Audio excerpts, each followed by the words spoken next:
Rip and tear. Doors activated. There.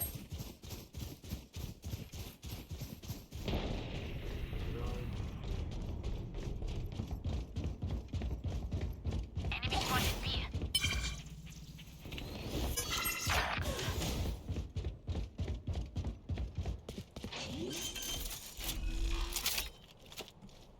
Spike planted. Last player standing. Here we have Breach in a 1v4 scenario.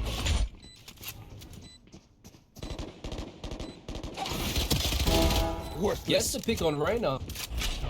Looking back on the side. Tremor. One enemy remaining.